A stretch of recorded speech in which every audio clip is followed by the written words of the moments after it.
शांति। सभी आप भी बोलो ना ओम शांति, जोर से बोलो। ओम शांति, ओम शांति। आज मैं आपसे शुरू करने से पहले थोड़ी देर आपसे अपना अनुभव शेयर करूं कि कैसे ये एक आदमी एक डॉक्टर के लिए कैसे ये पॉसिबल हुआ कि वो इस तरफ मुड़ जाए, है ना। और वो भी ऐसे डॉक्टर के लिए जो बिल्कुल क्या बोलते हैं हार्डली, मतलब क्या बोलते हैं बहुत हार्ड नट होते ना, हार्ड नट नहीं होते, जो बहुत ही ज़्यादा साइंस में विश्वास करने वाला, बहुत गहरा साइंस में विश्वास करने वाला, तो वो कैसे मेरे लिए पॉसिबल हुआ। ऐसे हम लोग जब 1986 में मैं एम्स में था, ऑर्निया इंस्टीट्यूट ऑफ मेडिकल साइंसेज में था, तो हम बहुत बिजी रहते थे। सुबह 7 बजे से लेकर के रात को 2 बजे तक हम काम करते थे हॉस्पिटल में, बहुत बिजी। एम्स में जो सिस्टम है ना, बहुत ही एक तरह से बहुत हार्ड सिस्टम है ऑर्निया इंस्टीट्यूट ऑफ मेडिकल साइंसेज में। तो सुबह 7 बजे हम आते थे हॉस्पिटल और रात को 2 बजे तक हम काम करते थे, और 2 बजे काम करने के बाद फिर हम वापस गए, रात को 2 बजे गए, 1:30 बजे 2 बजे घर जाते थे, 2 से लेकर के 6 बजे तक सोते थे, और 6 बजे फिर उठ के स्नान करके तैयार होकर 7 बजे हॉस्पिटल। जो हमारी जो सीनियर जो कंसल्टेंट थे वो वो आते थे 8:30 बजे, तो उससे पहले हमको सब कुछ तैयार करना होता था, सब कुछ रेडी करके उनके सामने एकदम परफेक्ट करके रखना होता था, फिर वो हमसे पूछते थे। तो इस तरह का सिस्टम था। तो बहुत बिजी रहते थे, तो बिजी रहने के कारण से हमें कुछ फुर्सत नहीं मिलती थी। सिर्फ सैटरडे, सेकंड सैटरडे और फोर्थ सैटरडे हाफ डे होता था। बाकी दिन तो मतलब हम सेकंड सैटरडे भी हम लोग 4 बजे फ्री होते थे, हाफ डे होने के बाद भी 4 बजे फ्री होते थे। तो वैसे मैंने MBBS के सेकेंड ईयर तक फिल्म नहीं देखी थी, कोई फिल्म नहीं देखी थी। मैंने नियम किया था कि जब तक मैं MBBS में एडमिशन नहीं मिले तो मैं फिल्म नहीं देखूंगा। फिर भी सेकेंड ईयर जब फर्स्ट ईयर पास करने वाले हुए ना, मतलब फर्स्ट ईयर का जब पहला जो होता सेशन, तो कॉलेज में फिल्म दिखाई तो पहली फिल्म देखी थी। तो जब हम एम्स में थे तो उस समय फिल्मों का तब तक शौक पड़ चुका था, फिल्म देखने का ना, मूवीज़ देखने का। तो शादी तो हो गई थी तब तक, तो बाला जो वाइफ है ना, युगल है, जो साथ बैठे थे, और साथ में हमारा बेटा था उस समय 2 साल का लगभग। तो हम एक पिक्चर लगी थी उपहार सिनेमा में, दिल्ली में एक सिनेमा है उपहार सिनेमा, बाद में जल गया अभी तो हम इस तरफ रहते थे, आयुर्विज्ञान नगर, एम्स है ना, काफ़ी बड़ा कॉम्प्लेक्स है, एम्स है, साथ में ICMR है, फिर नेशनल मेडिकल बिल्डिंग है, फिर साउथ एक्सटेंशन है। तो उसके परली तरफ एशियाड विलेज कॉम्प्लेक्स है, वहाँ हमें आयुर्विज्ञान नगर है, मतलब एम्स के जो क्वार्टर्स हैं, जो डॉक्टर्स को क्वार्टर्स मिलते हैं, हमें वहाँ क्वार्टर मिला था रहने के लिए। तो हम वहाँ रहते थे, और एम्स के परली तरफ इस तरफ को उपहार सिनेमा था।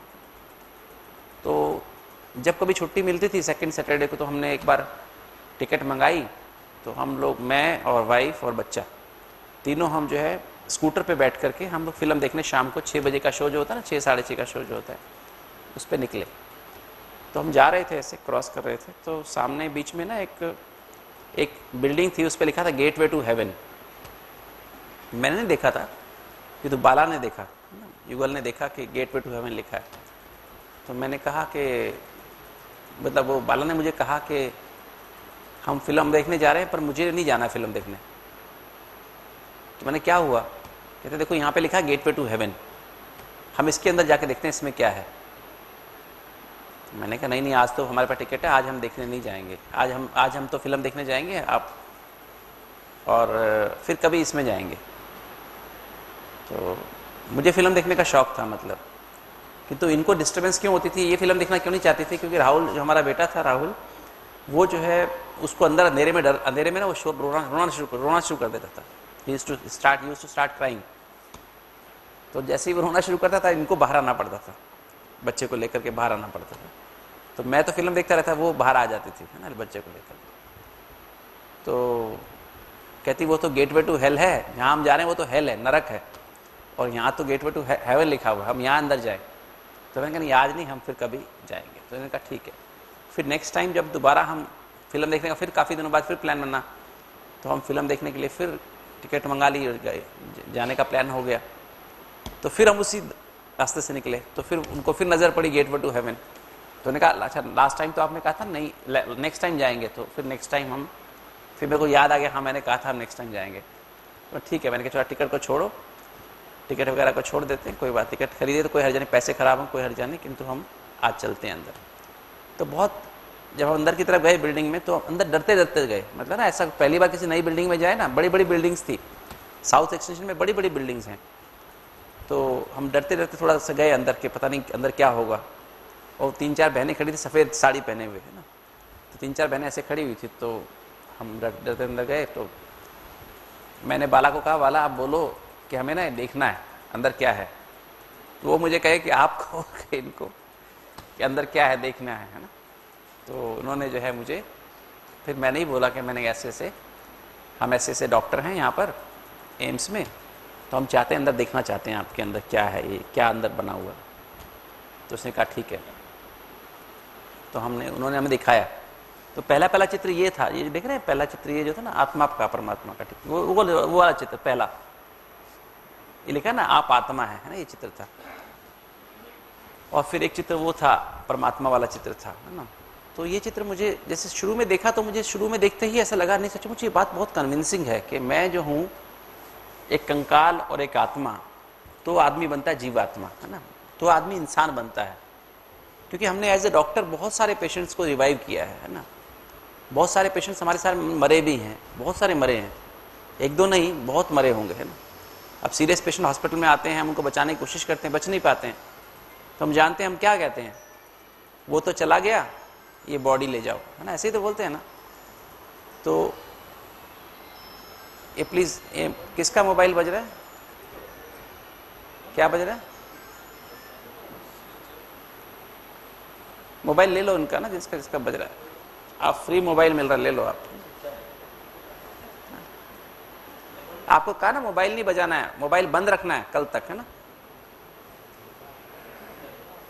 ले लो मोबाइल ले लो, इनको दे दो, इनको अनिल भाई को दे दो मोबाइल। और आज तो ऑपरेशन के दिन भी मोबाइल बजा रहे हो तो अच्छी बात नहीं ना।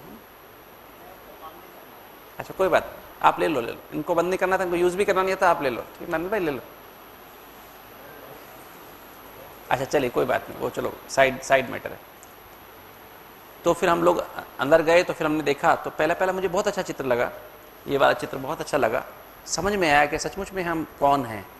और मुझे अंदर से टचिंग आई कि नहीं सचमुच में जो ये जो ज्ञान है सचमुच एक सच्चा ज्ञान है, क्योंकि यहाँ पर कोई भी गुरुडम नहीं है।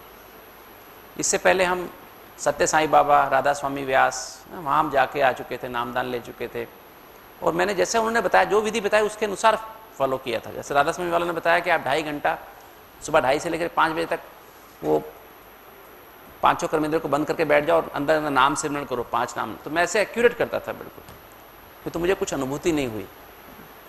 बचपन से मेरा टेंशन तो था कि स्पिरिचुअलिटी की तरफ, कि भगवान कौन है, मैं जानूँ भगवान कौन है, भगवान कैसा होता है देखने में, क्या है भगवान, कौन है भगवान, भगवान हम करते हैं, वैसे एक्चुअली है कौन, जाने तो सही।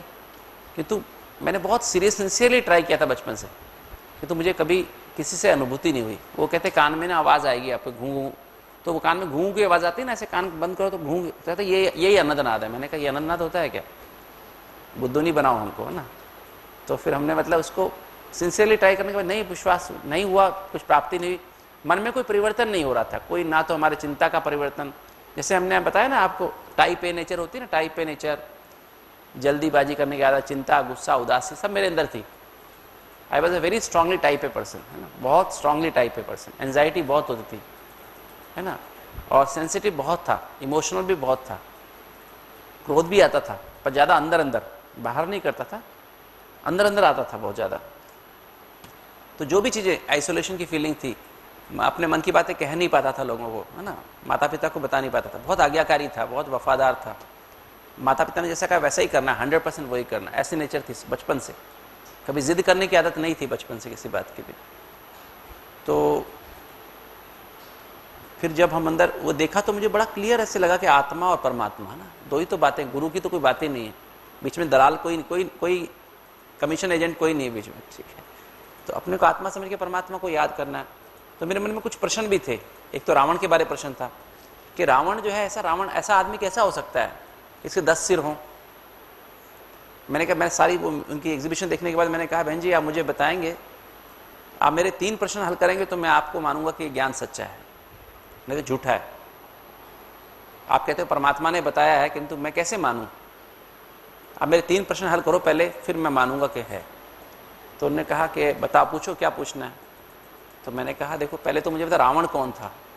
कभी 10 सिर का आदमी होता है क्या? 10 सिर का आदमी कैसे हो सकता है? जिसके 10 सिर हो, सोएगा कैसे, खाएगा कैसे? और it is not possible. Physically possible है कि 10 सिर होना आदमी को? एक ही मुंह में खाना खिलाना मुश्किल है, और दूसरे में, तीसरे में, चौथे में खिलाओगे, ऐसे करके खिलाओ, है ना। मुंह से बोले तो कौन सा मुख बोलेगा, है ना। सोएगा कैसे, खाएगा कैसे? तो रावण ऐसा कहां से पैदा हो गया? तो मैंने, उसमें रावण का एक चित्र भी था, एक चित्र में रावण भी दिखाते हैं वहां पे ना, उनकी एग्जीबिशन, इसमें नहीं है रावण का चित्र, उनके एग्जीबिशन में रावण का चित्र भी था। तो मैंने पूछा, रावण मुझे बताओ पहले तो कौन है? कहते उसने फिर मुझे रावण के बारे में बताया कि रावण कौन है।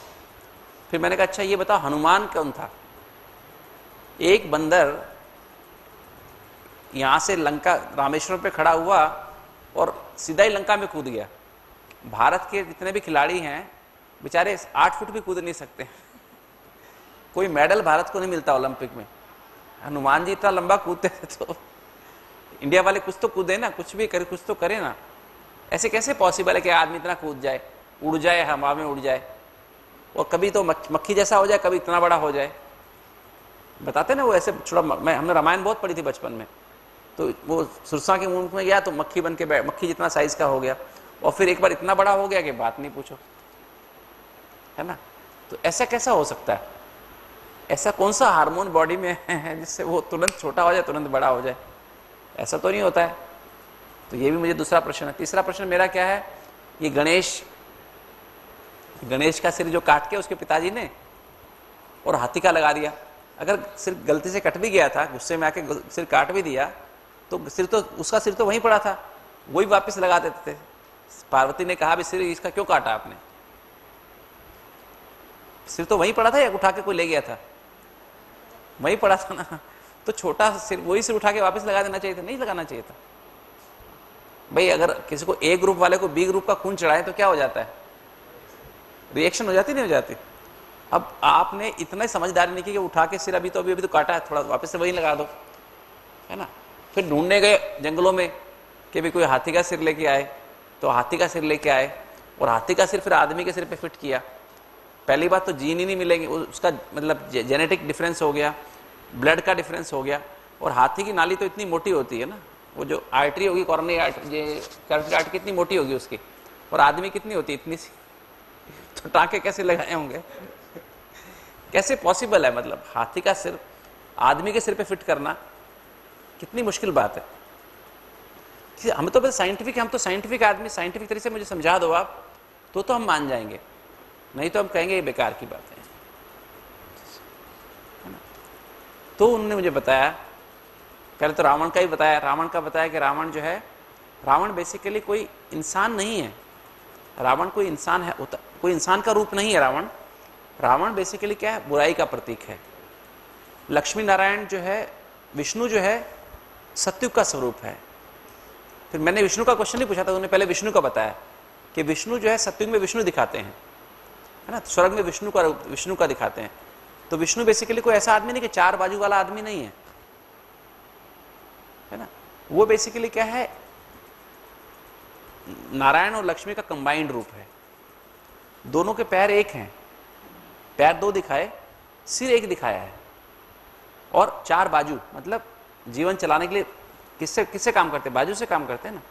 तो वहां पर दोनों का एक सिर माना, दोनों का पति पत्नी का सिर एक जैसा रहता है, एक जैसा माना, एक जैसी थिंकिंग होती है, एक जैसी थिंकिंग होती है, और चलना तो एक ही रास्ते पे दोनों को। जब पति पत्नी बन गए तो कौन से रास्ते पे चलना होता है? दोनों अलग अलग जाएंगे, एक ही रास्ते पे जाएंगे? जब तक जीना तो इकट्ठे ही जाना है ना। तो ये उसका गृहस्थ का रूप है, पवित्र प्रवृत्ति मार्ग का रूप है विष्णु सतयुग में। और कलयुग में वही रूप क्या है?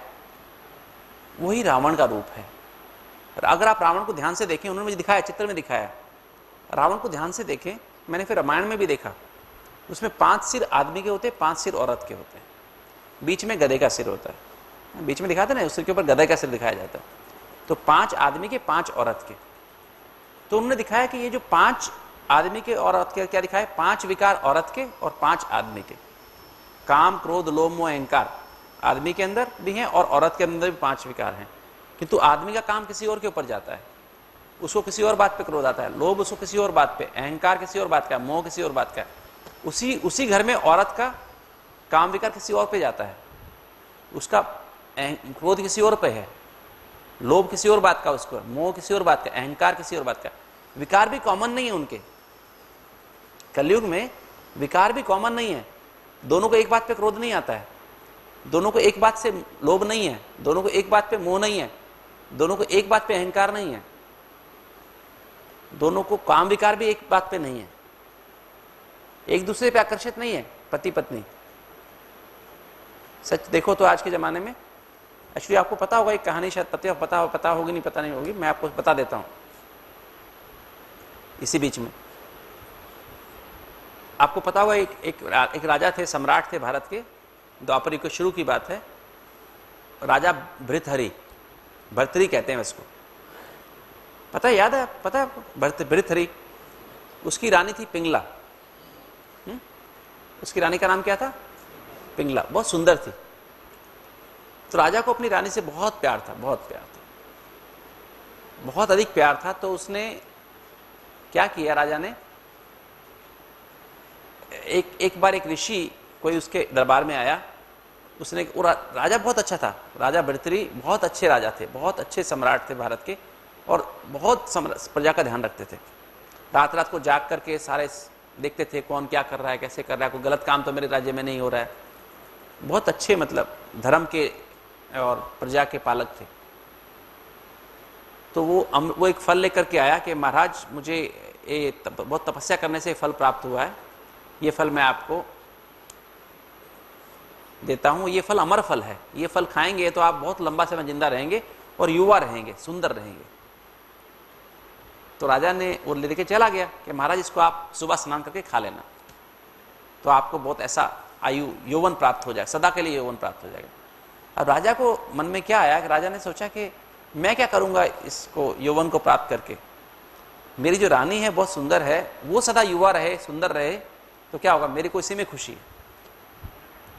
तो उसने अपनी रानी के लिए क्या किया, वो अपनी रानी के पास गया, रानी को बोला कि रानी ऐसे ऐसे ना मेरे को एक ऋषि ने फल दिया है, ये फल सदा युवा रखने वाला अमर फल है, तो इसको तुम खा लो तो तुम जो है बहुत सुंदर सदा सारी उम्र रहोगी, तो मुझे बहुत खुशी होगी।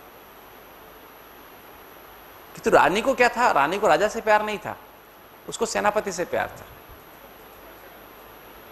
तो उसने कहा मैं क्या करूंगी खा के, और सेनापति मेरा जो है सेनापति है वो सदा सुंदर रहे, युवा रहे, तो मैं खुश रहूंगी। तो उसने सेनापति को बुलाया, सेनापति ने कहा कि सेनापति को बताया कैसे से कि आपके लिए मुझे किसी ने फल दिया है ये, और ये फल आप खाओ तो इससे आप सदा युवा रहेंगे, सुंदर रहेंगे, और मैं खुश रहूंगी। अब सेनापति को रानी से प्यार नहीं था, सेनापति को जो राजनर्तकी थी ना, जो उस राज्य की, उससे प्यार था। और राजनर्तकी को उसने राजनर्तकी के पास गया, तो राजनर्तकी के पास गया, कहता है तुम ऐसे करो देवी, तुम ये फल खा लो, ये अमर फल है, इससे आप सदा युवा रहोगी, अगर आप युवा रहोगी, खुश सुंदर रहोगी, तो मैं खुश रहूंगा। अब राजनर्तकी को सेनापति से प्यार नहीं था, उसको राजा से प्यार था।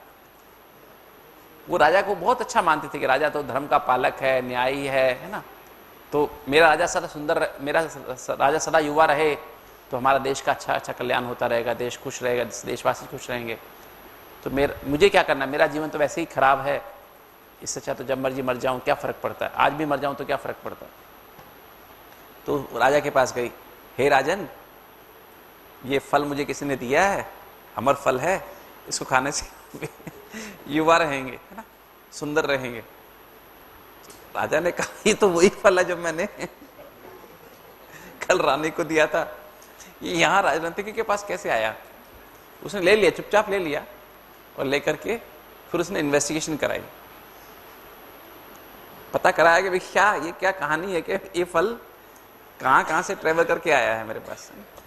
तो उसको सारी कहानी का पता लगा, तो तभी उसको क्या हो गया, वैराग्य हो गया कि जिसके लिए मैं जीवन सोचता था, ये जीवन, ये रानी मेरी है, ये मेरा, इसको मुझसे प्यार होगा, शायद इसको मेरे से प्यार ही नहीं है, तो उसको फिर वैराग्य हो गया। फिर उसने कहते ना, सुने ना, उसका गोरखनाथ का वो शिष्य बन गया, उसने राज्य त्याग दिया, है ना। तो ऐसा, तो ये जो मैं आपको बता रहा हूं कि राजा का, जो आदमी का और औरत का आपस में प्यार नहीं है, विकार भी उनका दूसरों के प्रति होता है। अगर टीवी देख रहे हैं ना, तो पत्नी को कौन अच्छा लग रहा है, धर्मेंद्र अच्छा लग रहा है, पुराने जमाने की बात करो, इस जमाने में तो कुछ नए कोई होंगे, मुझे पता नहीं कौन है ना। और पत्नी को कौन अच्छी लग रही है, हेमा मालिनी अच्छी लग रही है। पति को हेमा मालिनी अच्छी लग रही, उसको धर्मेंद्र अच्छा लग रहा है ना। मतलब मन में भले रहते एक दूसरे के साथ हैं, किंतु बड़ाई किसकी करते हैं, आपस में एक दूसरे की बड़ाई नहीं करते हैं, दूसरे आदमी की, और वो आदमी औरत की बड़ाई, दूसरी औरत की बड़ाई करता है, और औरत दूसरे आदमी की बड़ाई करती है। तो ये जो है इस समय ये स्थिति है। इसलिए विकार, ये जो पांचों विकार हैं, सबके अंदर व्यापी हैं।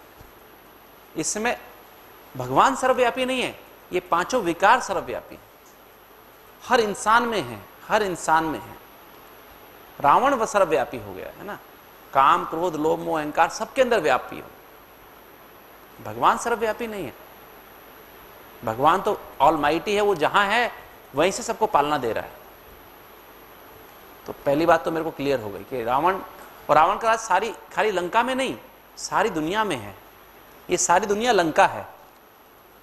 मेरे को ये नहीं, मैंने पूछा नहीं था कि दुनिया लंका है कि नहीं, लेकिन सारी दुनिया लंका है, चारों तरफ पानी है, और सारी दुनिया पे रावण का राज्य है। सोने की लंका है, सब कुछ आप उसके पास है।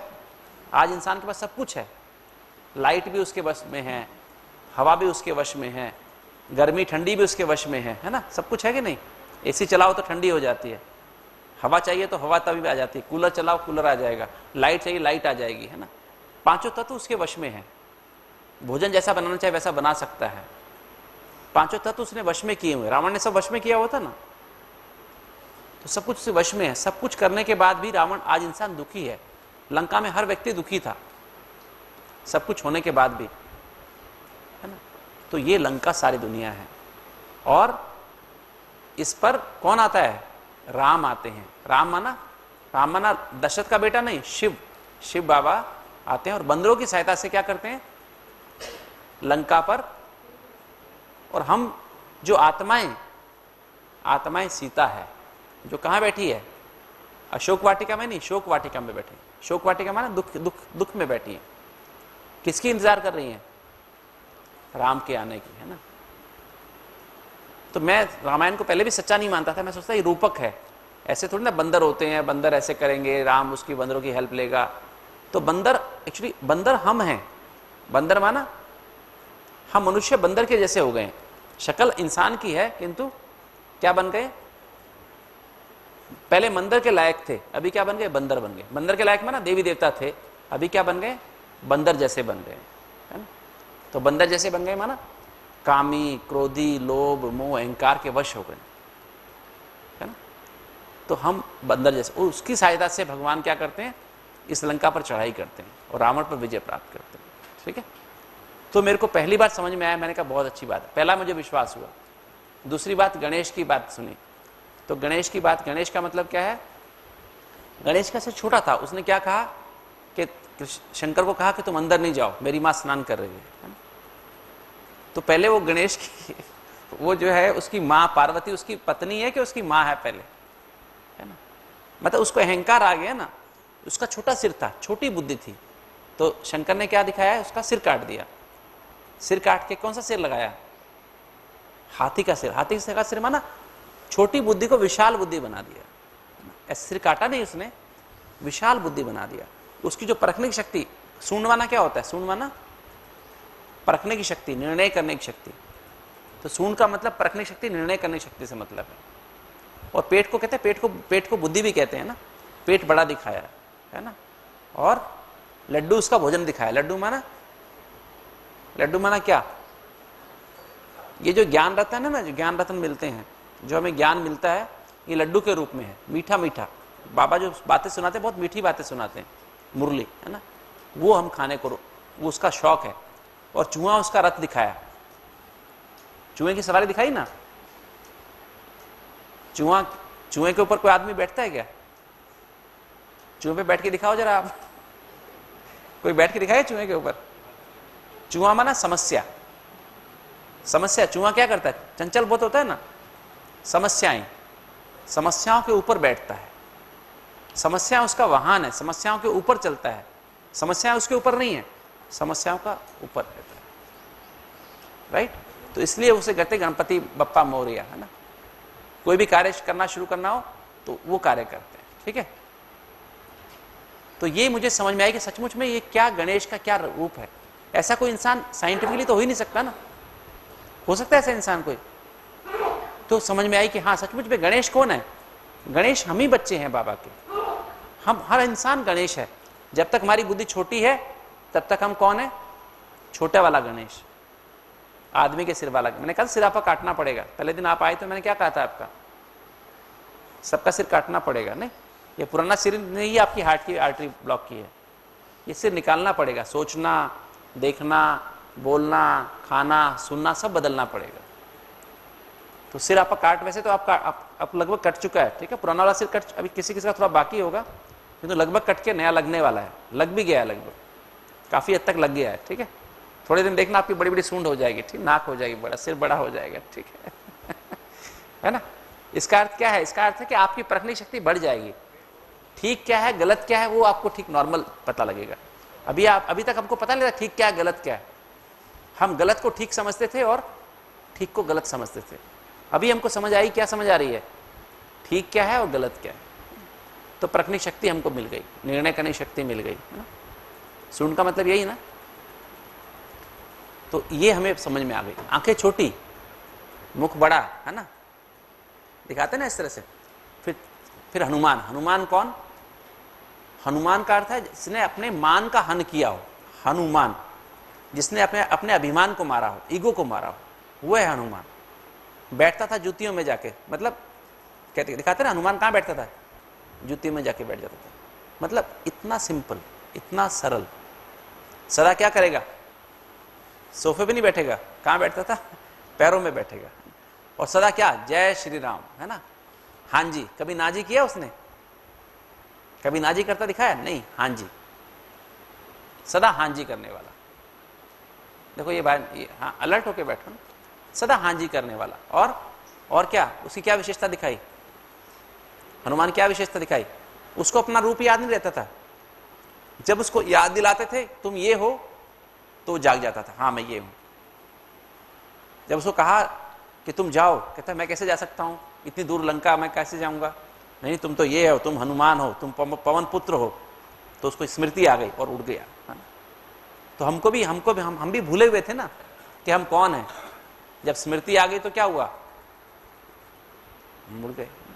फिर नॉर्मल क्या है, छोटा रूप भी कर लेते हैं हम अपना, बड़ा रूप भी कर लेते हैं। छोटा हो तो जहां काम छोटे वाला है, छोटा काम कर लिया, हाँ जी, सबको सम्मान देते हैं, सबको रिगार्ड देते हैं। छोटे से छोटे को, बच्चे को भी सम्मान देते हैं, बड़े को भी सम्मान देते हैं। और जहां बड़ा काम हो, हमको मान लो मेरे को प्राइम मिनिस्टर से मिलना है, तो प्राइम मिनिस्टर से हमें डर नहीं लगता है, राष्ट्रपति से मिलना है तो राष्ट्रपति के भी हम बराबर बैठ के काम करते हैं, बराबर। हम अब्दुल कलाम जी के पास गए, अब्दुल कलाम जी यहाँ आते हैं, या कोई भी आता है, यहाँ सभी गवर्नर, जितने भी गवर्नर्स यहाँ आते हैं, यहाँ माउंट आबू में सब गवर्नर्स आते हैं, चीफ मिनिस्टर्स आते हैं, यहाँ पे सोनिया गांधी आई, सबके और सबका मुझे जब भी वो आते हैं यहाँ पर तो मुझे उनकी देखभाल का मौका मिलता था, उनकी मेडिकल केयर का मुझे ही चांस मिलता था, क्योंकि माउंट आबू को डॉक्टर और होता ही नहीं था। गवर्नमेंट के डॉक्टर्स आते हैं वो इतना केयरफुल नहीं होते। तो मैं देखा कि सबके साथ हमारा वो सम्मान, क्योंकि हम किसके बच्चे हैं ये याद रहता, हम किसके बच्चे हैं? भगवान के बच्चे हैं ना। तो हम उस सम्मान से बात करते, उस सम्मान से बात करते, ठीक है। तो ये मुझे पहली बार विश्वास हुआ, और जब से विश्वास हुआ इस बात का कि हाँ सचमुच में सच्चा ज्ञान है, ये 3 मेरे क्वेश्चन उन्होंने आंसर किए, तो तब से फिर वो लगन लग गई, और तब से मैंने अमृत वेला, मुरली और ये अटेंशन, इतना बिजी होने के बाद भी मैंने किए, करता रहा रेगुलर। इतना करने के बाद भी फिर भी क्या हुआ कि फिर भी मुझे कहीं ना कहीं शक था। शक ये था कि आत्मा, क्योंकि हम तो सारा दिन बॉडी को देखते हैं, बॉडी का इलाज करते हैं, तो आत्मा और शरीर दोनों कंबाइंड है, किंतु आत्मा कैसे शरीर से अलग हो सकती है। मैं कितना भी अमृत वाले बैठता था, मेरे को कनेक्शन नहीं लगता था परमात्मा, मतलब ऐसा नहीं फील होता कि मैं आत्मा शरीर से अलग हूं, और शरीर से उड़ के ऊपर नहीं जा पाता था।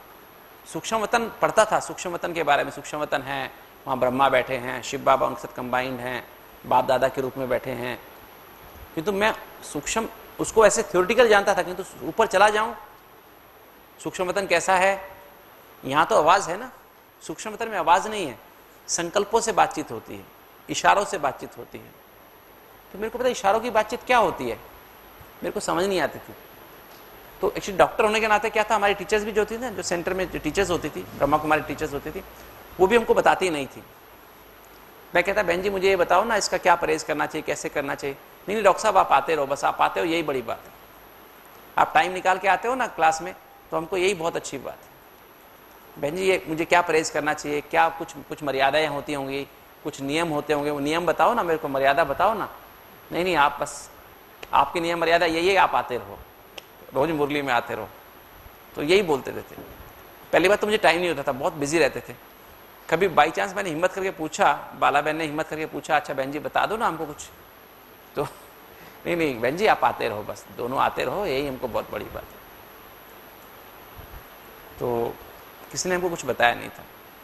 फिर 91 में हमारा हॉस्पिटल का उद्घाटन हुआ, ये ऊपर माउंट आबू में ग्लोबल हॉस्पिटल ना, उसका उद्घाटन हुआ 24 अक्टूबर को। तो मेरे को 15 दिन के लिए उन्होंने बुलाया कि डॉक्टर साहब आप 15 दिन आकर के हमारी मदद करिए, और 15 दिन आके हॉस्पिटल में रहिए, और कुछ आप ओपीडी चलेगी, शुरू की ओपीडी तो आप संभालेंगे तो अच्छा रहेगा। तो मैं आ गया। तो 29 अक्टूबर को क्या हुआ, 29 अक्टूबर को लंच करने के बाद, तो हमारा हॉस्पिटल में उसमें रहने की व्यवस्था नहीं थी, हॉस्पिटल में भी ओटी ऑपरेशन थिएटर शुरू नहीं हुआ था, सिर्फ ओपीडी शुरू हुई थी, ओपीडी और इन्वेस्टिगेशन ब्लॉक पैथोलॉजी लैब शुरू हुई थी। तो हम हॉस्पिटल में सुबह 9 से 1 ड्यूटी करके आ गए, और आने के बाद मिस्टर अशोक मनवानी, हाँ, सीधे होके बैठे। तो हम ड्यूटी करके आ गए, और 1 बजे जैसे लंच के लिए पांडव भवन की बिल्डिंग, जो माउंट आबू जाते हैं उनको पता होगा, वहाँ पांडव भवन बिल्डिंग है एक, तो हम उसमें आके लंच करते थे। तो लंच वहाँ किया, लंच करके जैसे ही बाहर निकला मुझे पेट में दर्द शुरू हुआ। तो मुझे ना यहाँ पहले पेट में यहाँ दर्द शुरू हुआ, थोड़ी फिर दर्द होते होते यहाँ आ गया राइट साइड में। तो मुझे थोड़ा आइडिया हुआ कि मेरे को अपेंडिसाइटिस का दर्द हुआ। तो दर्द हुआ तो मैं उसमें उस दर्द को लेकर के हम ज्ञान विज्ञान भवन की बिल्डिंग में वहाँ ठहरे थे, रूम नंबर 6 में ठहरे थे। तो वहाँ जाके अपने लेट गया वहाँ पर जाकर के, और दर्द बढ़ता गया, तो वॉमिटिंग आनी भी शुरू हो गई। और उसके बाद 4 बजे फिर मुझे वापस जाना था हॉस्पिटल में। तो 4 बजे जब 4 बज गए तो वहाँ से फ़ोन आया, वहाँ से एक पांडव भवन से एक भाई आया हमारे पास मेरे कमरे में कि डॉक्टर साहब आपको बुला रहे हैं। तो उसने मेरी हालत देखी ना कि मेरे को तो वॉमिटिंग हो रही है प्लस बहुत दर्द हो रहा है। तो उसने जो है मैसेज दिया कि ऐसे डॉक्टर गुप्ता को तो बहुत पेन हो रही है उनको, तो ऐसी उनकी हालत अच्छी नहीं है, तो वो डॉक्टर जो आज शाम को मिलने भी आएंगे आपसे, मेडिकल सुपरिटेंडेंट हैं वहाँ के, और भी दूसरे डॉक्टर्स भी हैं, नर्सिस भी हैं, वो सब लोग मुझे देखने के लिए 5 बजे के आसपास, 5 बजे हॉस्पिटल बंद होता था, तो सब मुझे देखने के लिए आ गए। दर्द मेरा कंट्रोल नहीं, दर्द का इंजेक्शन लगाया उससे ठीक नहीं हुआ, फिर और दवाइयाँ दी उससे ठीक नहीं हुआ। तो शाम को 8 साढ़े 8 बज गए, साढ़े 8 के लगभग बज गए, 8 बज गए लगभग। तो उन्होंने कहा कि अपेंडिक्स, और दर्द बढ़ता ही जैसे लगता है अपेंडिक्स फट जाएगी। माउंट आबू में कोई ऑपरेशन की सुविधा नहीं थी। तो उन्होंने कहा अगर अपेंडिक्स बस्ट हो गई तो सारे पेट में सेप्टिक हो जाएगा, पेरिटोनाइटिस हो जाएगा, तो इनको कम से कम एंटीबायोटिक तो दे दें। तो उन्होंने मुझे एक इंजेक्शन लगाया एमक्लॉक्स का, पेनिसिलिन होती है ना, जैसे पेनिसिलिन जैसी दवाई होती है, उसका टेस्ट डोज लगाया। और टेस्ट डोज लगाने के 20 मिनट में रिएक्शन नहीं हुआ, फिर उन्होंने मुझे टोटल डोज देना शुरू किया, 1 ग्राम इसी नस में यहाँ से देना शुरू किया। और जैसे दे रहे थे तो मेरे को श्वास मेरा रुकने लगा, तो मेरा हाथ यहाँ पर आ गया, और मैंने कहा कि साथ में जो डॉक्टर बैठे थे, मैंने कहा मैं जा रहा हूँ, क्योंकि मेरा सांस बहुत तेज़ी से घुट रहा था। तो मैं कहा मैं अभी जा रहा हूँ। और थोड़ी देर में क्या हुआ, मुझे ऐसा फील हुआ जैसे कि मैं छत के पास आ गया। बॉडी मेरी नीचे थी, मैं ऊपर से देख रहा हूँ अपनी बॉडी को। मेरा हाथ यहाँ था, राइट हैंड यहाँ पर था, ये हाथ ऐसे राइट हैंड नहीं लेफ्ट हैंड था मेरा ऐसा, क्योंकि राइट में तो मेरा इंजेक्शन लगा रहे थे मुझे, तो ऐसा मेरा हाथ यहाँ था, और मैं ऊपर से देख रहा हूँ अपनी बॉडी को, ऊपर से देख रहा हूँ, और ऊपर से खाली अपनी बॉडी को भी देख रहा हूँ और नीचे ये साथ में जो दूसरे डॉक्टर थे, नर्सिस, उनको भी देख रहा हूँ। बहुत घबराए से नजर आ रहे थे, क्योंकि मेरा उनकी तरफ ज़्यादा टेंशन नहीं गया और मैं छत में से निकल गया, छत के थ्रू एंड थ्रू निकल गया, मतलब छत के ऊपर निकल के ऊपर पहुंच गया, स्पेस में चला गया और ऊपर जा रहा हूँ ऐसे मुझे फील हुआ मैं जा रहा हूँ। ये नहीं था कि बॉडी नीचे पड़ी है, नहीं, बॉडी तो नीचे पड़ी देखी, किंतु उसके बाद मुझे ये फीलिंग है कि मैं जा रहा हूँ, जो मैं हूँ वो जा रहा हूँ। जैसे मैं अभी भी मैं कह रहा हूँ मैं जा रहा हूँ, तो मुझे लग रहा है कि मेरी बॉडी मेरे साथ है। ऐसी बॉडी नहीं थी, किंतु दूसरी तरह की बॉडी, सफ़ेद बॉडी, लाइट की बॉडी, ऐसे फील हो रही कि मैं जा रहा हूँ।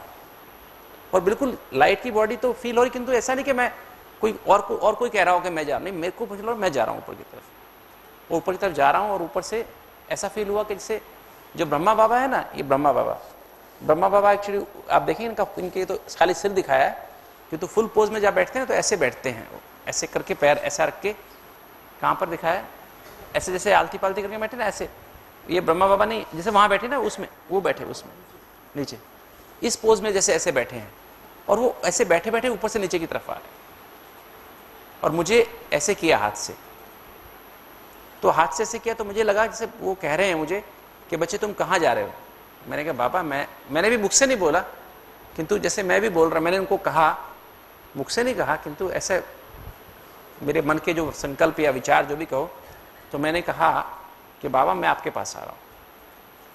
तो बाबा ने कहा बच्चे, मुख से नहीं कहा उन्होंने, फिर बाबा ने कहा बच्चे अभी तुम्हारा टाइम पूरा नहीं हुआ है, अभी तुम्हें बहुत सेवा करनी है, वापस जाओ। और मैं तुरंत अपनी बॉडी में वापस आया। मैंने कोई मतलब वहाँ पे होता ना, कोई ब्रह्मा बाबा पहली बार मुझे लाइफ में मिले, पहली बार है ना, फर्स्ट टाइम, नहीं तो नमस्ते करता, कुछ प्यार करता, उनकी गोदी में जा रहा, कुछ नहीं।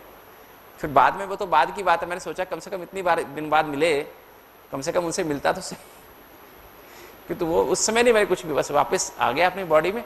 और बॉडी में आ गया तो हार्ट मेरा धड़ धड़ कर रहा था, बहुत फास्ट बीट कर रहा, बहुत फास्ट बीट कर रहा था। और जैसे बीट कर रहा था तो एकदम फिर मुझे फिर दोबारा बेहोश हो गया, और बेहोश 11:15 बजे मुझे होश आया। 11:15 बजे जब मुझे होश आया तो उस समय हमारे कमरे में लाल लाइट जली हुई थी और सब लोग मेडिटेशन कर रहे थे, मेडिटेशन में ना योग कर रहे थे। आज जो शाम को अभी जो दिन में आपसे मिल जाएंगे, निर्भय भाई हमारे हॉस्पिटल के मैनेजिंग ट्रस्टी हैं, आज दिन में आपसे मिलने के लिए आएंगे। हॉस्पिटल के मैनेजिंग ट्रस्टी हैं और ये ब्रह्मा कुमारीज के भी सेक्रेटरी जनरल हैं, ब्रह्मा कुमारी इंस्टीट्यूशन के। तो वो मेरे माथे पे हाथ रखे हुए थे ऐसे, और सब लोग बैठ के मेडिटेशन करते। सबको डर था कि एक एमडी डॉक्टर, एक स्पेशलिस्ट आदमी डॉक्टर, कि आज साथ क्या हो गया, रिएक्शन हो गई है। अभी नया नया अस्पताल शुरू हुआ, तो नेचुरली सबको टेंशन तो होती है ना, तो सब लोग टेंशन में थे, मतलब इस तरह से उस तरह से, must be in the tension only, है ना। तो सब लोग, फिर जब मेरे को होश आई तो सब लोग बहुत खुश हुए और सब फिर सब अपने अपने कमरे में गए। तो इस तरह से मुझे पहली बार अनुभव हुआ कि मैं आत्मा शरीर से अलग हो भी सकती हूँ, और आत्मा के साथ एक सूक्ष्म शरीर होता है जो इस देह से अलग होता है, इस देह से न्यारा होता है। नहीं तो मैं इस बात को मानता ही नहीं था पहले कि इस देह से अलग भी सूक्ष्म शरीर भी हो सकता है। सुनता था कि लाइट की बॉडी होती है, ऐसी होती है, ऐसी होती है, पर मेरे को विश्वास, और मैं कहते सूक्ष्म वतन में मुख से नहीं बोलते हैं, संकल्पों से बोलते हैं, संकल्पों की भाषा से बोलते हैं। तो मेरे को पहली बार प्रैक्टिकल ये जीवन में अनुभव कि जीवन में सचमुच में सूक्ष्म वतन क्या है, आपस में बातचीत कैसे होती है, संकल्पों की तरह कैसे बातचीत होती है, वो सब मुझे जीवन प्रैक्टिकल पहली बार अनुभव हुआ। और वो अनुभव मुझे आज भी मदद करता है। जब भी मैं कहीं कभी भी योग करने बैठता हूँ तो मुझे ऐसे जैसे लगता है अभी की बात है, ऐसे बैठा और ऐसे फील हुआ और ऐसे गया। ऐसा प्रैक्टिकली मतलब जीवन में पहली बार जब अनुभव होने के बाद फिर मेरा क्या होगा, ये बहुत सहज हो गया मेरे लिए। कनेक्शन लगाना, सूक्ष्म वतन में जाना, बाबा से बात करना, ये बहुत सहज बात हो गई, नहीं तो बहुत मुश्किल था मेरे लिए। पर उस दिन का दिन 91 अक्टूबर 29 का दिन, जिस दिन मुझे ये बात हुई, जब मुझे होश आया रात को 11:15 बजे, तो 11:15 बजे मैंने संकल्प क्या किया कि अभी का तो जीवन मेरा खत्म हो गया। सचमुच देखो, पेनिसिलिन की रिएक्शन किसी आदमी को हॉस्पिटल में नहीं हुई रिएक्शन, मैं अपने कमरे में था, अपने कमरे में, और पेनिसिलिन का रिएक्शन का आदमी एक अपने कमरे, हॉस्पिटल में बच जाए तो बड़ी बात होती है, और कमरे में बच जाना, कमरे में उसका बच जाना, ये अपने आप में बहुत बड़ी उपलब्धि है। वो क्या हुआ था कि दादी जी के लिए मैंने एक बैग बनाया था, अपने हाथ से बनाया था, दादी जी के लिए, बड़ी दादी जी के लिए बैग बनाया था, उसमें सब इमरजेंसी मेडिसिन रखी थी, मैंने अपने हाथ से लगाई थी। पालनपुर से ख़रीदा, मैं गया था पालनपुर, ख़रीद के खुद अपने हाथ से सारी इमरजेंसी मेडिसिन लगाई। और वो बैग जब मेरी तबीयत का सीरियस का सुना उन्होंने, तो बैग आते टाइम वो डॉक्टर्स उठा के वो बैग ले आए थे, दादी जी का बैग उठा लाए थे। हॉस्पिटल में उस समय इमरजेंसी बैग भी बना नहीं था, क्योंकि नया नया अस्पताल था ना, डब्बों में सामान दवाई रखे थे, ऐसा बैग नहीं था कि वो उठा करके कहीं जाना हो तो लेके आए। तो इमरजेंसी में वो बैग ही उठा लाए थे। तो जब मेरा हार्ट रुक गया तो उन्होंने पहले एड्रेनलिन का इंजेक्शन दिया। एड्रेनलिन एक इंजेक्शन होता है जो हार्ट को दोबारा चालू कर देता है। उन्होंने बताया कैसे से हुआ था। फिर जब मैं बेहोश था उस समय भी उन्होंने बताया कि आप खुद अपने मुख से बता रहे थे कि अभी मुझे ये दवाई दे दो, अब मुझे ये दवाई दे दो, अब मुझे ये दवाई दे दो। क्योंकि उस समय मतलब मुख से कुछ शब्द निकलते थे और वो उसको फॉलो करते थे, क्योंकि मेरी स्मृति में सब था ना कि कौन सी दवाई कहाँ रखी है, ये दवाई ढूंढते रह जाओ नहीं तो, है ना। तो किंतु जैसे परमात्मा मेरे ही मुख से कहलवा रहे थे कि आप अब ये दवाई मुझे दे दो, अब ये दवाई मुझे दे दो। फिर बाद में मेरी अपेंडिक्स फट गई थी। फिर मैं दिल्ली गया 2 दिन 3 दिन के बाद, मेरी अपेंडिक्स फट गई थी, इतना बड़ा यहाँ से लेके यहाँ तक लंप बन गया था। 2 महीने खाना नहीं खाया, सिर्फ लिक्विड पे रहा, है ना। फिर जाके 2 महीने बाद ऑपरेशन हुआ, दिसंबर में ऑपरेशन हुआ। दिसंबर 23 को मेरा ऑपरेशन हुआ वापस। 29 अक्टूबर को हुआ था ये, और फिर 23 दिसंबर को मेरा ऑपरेशन हुआ, दिल्ली में ही ऑपरेशन हुआ। तो इस तरह से ये, पर मेरे को उस दिन ये संकल्प पक्का हो गया कि बाकी जीवन मैं अपने लिए नहीं जीऊँगा। बाकी जीवन किसके लिए जीऊँगा? सिर्फ परमात्मा कार्य के लिए जीऊँगा। अब ये जीवन मेरा नहीं है, अब ये जीवन किसका है? सिर्फ भगवान ने दिया वापस, तो भगवान का ही है, अब मेरा जीवन नहीं है। तो उस दिन के बाद मैंने निश्चय कर लिया कि मैं अपने लिए कुछ कमाई नहीं करूँगा, अपने लिए कुछ नहीं जमा करूँगा, है ना। और सचमुच में उसके बाद फिर मेरा जीवन ऐसा हो गया। और मैंने दिल्ली में रह करके भी फिर अपने लिए नहीं कुछ इकट्ठा किया, कुछ भी होता है ना, कुछ भी नहीं अपने लिए किया। मन में यही होगा कि अब मुझे माउंट आबू ही जाना है वापस, मुझे माउंट आबू ही रहना है, माउंट आबू में सेवा करनी है, एक मन में निश्चय पक्का हो गया। फिर 95 में मुझे जब दिल्ली में काम करते हुए ये जो मैंने आपको अनुभव बताया ना, कैसे कैसे मुझे अनुभव हुआ, अमृत वेले 4 बजे अनुभव हुआ, फिर मैं ऐसे कैसे लेक्चर दिया, फिर उसके बाद ये हुआ, फिर माउंट आबू शिफ्ट कर लिया। तो माउंट आबू शिफ्ट करने के बाद भी बार बार मीटिंग्स में दिल्ली जाना पड़ता था। तो फिर मुझे क्या हुआ, दिसंबर 96 में, नवंबर 96 में मुझे खुद को छाती में दर्द हुआ, मुझे खुद को छाती में दर्द हुआ, बहुत काफ़ी सीवियर पेन हुआ। क्योंकि यहाँ पर क्या था, माउंट आबू आने के बाद मुझे बहुत सारा काम करना पड़ता था। बहुत सारा काम मतलब जैसे यहाँ पर आने के बाद बहुत थोड़े दिन में बहुत फेमस हो गया, क्योंकि यहाँ पर कोई था नहीं हार्ट का डॉक्टर कोई भी। तो जो पेशेंट पालनपुर जाते थे, अहमदाबाद जाते थे छोटी छोटी बात के लिए भी, वो सब यहाँ पर आने लगे। सारे हार्ट अटैक के पेशेंट्स आने लगे और डिफरेंट एरिथमियाज के पेशेंट हमारे यहाँ आने लगे। जो भी इसको हार्ट बीट रेगुलर हो, कुछ भी बात हो तो हमारे पास आने लगे। और हमारे यहाँ हॉस्पिटल में सुविधा नहीं थी, हमारे नीचे के डॉक्टर्स, जूनियर डॉक्टर्स एक्सपर्ट नहीं थे, हमारी नर्सेज भी बहुत एक्सपर्ट नहीं थी, दवाइयाँ भी सब नहीं थी, इक्विपमेंट भी हमारे पास नहीं थे। तो दिन रात मुझे हर काम मुझे खुद करना पड़ता था काफ़ी हद तक। अभी तो हमारे पास सब टीम है, सब डॉक्टर्स हैं, तो वो समय ऐसा नहीं था। तो मैं खुद ही सारे काम करता रहता था सारा टाइम, दिन में भी तो हूँ, रात में भी लगा हुआ हूँ, फिर अगले दिन भी लगा हुआ हूँ। तो ना खाने का टाइम, ना सोने का टाइम, ना पीने का टाइम, कुछ भी टाइम नहीं मिलता था। तो लगातार दिन रात काम करने से क्या हुआ कि मुझे एक दिन छाती में बहुत दर्द हुआ। 2-3 दिन बीत गए थे, पेशेंट देखते थे लगातार रात जागते हुए, तो मुझे एक दिन छाती में दर्द हुआ। ईसीजी कराया तो देखने, ईसीजी दर्द, पहले दवाई ली तो ठीक नहीं हुआ, सोचा गैस का दर्द होगा, ऐसा वैसा होगा, तो नहीं ठीक हुआ। और मेरी उम्र उसमें ज़्यादा नहीं थी, शायद मेरी उम्र उसमें 37 ईयर्स की होगी, 37-38 ईयर्स की होगी। तो मैंने उस समय फिर वो क्या किया, नहीं 37 नहीं होगी, 38 के आसपास होगी। तो मैंने उस समय जो है ना फिर वो दवाई वगैरह ली, तो आराम नहीं हुआ, तो ईसीजी करा के देखा। ईसीजी कराया तो मेरा ईसीजी बहुत ख़राब आया, बहुत ही ख़राब ईसीजी आया। तो ईसीजी खराब इतना आया तो सोचना, शायद लोगों ने सोचा हार्ट अटैक हो गया। तो मैंने उसी तरह से थोड़ा दवाई वगैरह ली, तो उससे कुछ फ़ायदा नहीं हुआ, मुझे दर्द भी ठीक नहीं हुआ और तकलीफ भी ठीक, वो हार्ट बीट इरेगुलर भी ठीक नहीं हुई। तो तब क्या हुआ था, उन्होंने मुझे आराम की सलाह दे दी। मैंने 2-3 डॉक्टर से एस्कॉट्स में भी अपना ईसीजी फिक्स किया, तो उन डॉक्टर्स ने कहा कि आप तुरंत इनको दिल्ली लेके आ जाओ। तो पर दिल्ली नहीं गया मैं उस समय, किंतु मैंने आराम भी किया और फिर 6 हफ्ता आराम किया, थोड़ी तबीयत ठीक हो गई, किंतु पूरा ठीक नहीं हुआ, फिर भी दर्द होता रहा थोड़ा थोड़ा, और एरिथमियाज होते हैं। फिर मैंने बाद में एंजियोग्राफी कराई, एंजियोग्राफी नॉर्मल थी, कोई ब्लॉक नहीं था। इको भी कराया, इको में डॉक्टर्स पता नहीं लगा पाए क्या बात है। फिर फरवरी 97 में मैंने अपने एक हमारी इकोकार्डियोग्राफी कॉन्फ्रेंस होती है, मैं उसका लाइफ मेंबर हूँ। एक इंडियन एकेडमी ऑफ इकोकार्डियोग्राफी बनी हुई है, उसका लाइफ मेंबर हूँ। तो मैं उदयपुर में कॉन्फ्रेंस थी, तो उदयपुर में मैं कॉन्फ्रेंस अटेंड करने चला गया। एक्चुअली होता क्या था, सारी सारी रात मेरे को क्या होता था, सर्दी के माउंट आबू में सर्दी बहुत होती है, अगर आप खिड़की खोल के रखो तो हवा आती है, ठंडी हवा आती है, और रात खिड़की बंद करो तो सांस घुटता था। तो क्या होता था, मैं रात को जब रात को होता था ना, तो रात को मैं खिड़की बंद कर देता था, तो मुझे क्या होता था, सांस बहुत घुटता था, लेट नहीं पाता था। बैठ के थोड़ा आराम मिलता था, किंतु लेटता तो सांस घुट जाता था एकदम से, और हार्ट बीट बहुत इरेगुलर हो जाती, एकदम ऐसा लगता था कि हार्ट अभी बंद हुआ कि हुआ। तो ऐसी मेरी हालत हो जाती थी। तो तब जो है मैं वहाँ गया ना, कॉन्फ्रेंस में गया, तो कॉन्फ्रेंस में मेरे एक फ्रेंड हैं डॉक्टर बिजोय खंडेरिया, यूएसए के हैं, मायो हॉस्पिटल के। तो मैंने उसको कहा है मुझे ना इस तरह से ये प्रॉब्लम हो रही है, और तुम जरा एक बार इको करके देखो ना मेरा, what is the problem, it does not look, am I also, heart attack भी नहीं लगता है, ये तो इससे जितना खराब है, ये क्या प्रॉब्लम है। तो उसने कहा अच्छा मैं आप लेटो, वहाँ पर क्या मशीनें डेमोस्ट्रेशन के लिए आती हैं। तो मेरा इको कराया गया, इको उन्होंने खुद किया मेरा echo, is a international faculty है, इंटरनेशनली फेमस है वो इको कार्डियोग्राफी में। तो उन्होंने इको किया, और इको करके उन्होंने बताया तुम्हें तो हाइपरट्रॉफिक कार्डियोमायोपैथी, अर्थात आपकी हार्ट की दीवारें बहुत मोटी हो गई हैं, इसके कारण आपको एंजाइना होता है, और उसके कारण से कि आपको ये जो है ना हार्ट बीट रेगुलर भी उसी कारण से होती है। और आपका तो जैसे आपकी ना, आपकी तो आर्टरी बंद है, कि तो मेरा तो पूरा ऑल्टा बंद हो गया था। ऑल्टा माना जो बड़ी आर्टरी होती ना, जो उसकी जड़ से ही बंद हो गया था पूरा एकदम, वहां से ही ब्लड नहीं जाता है,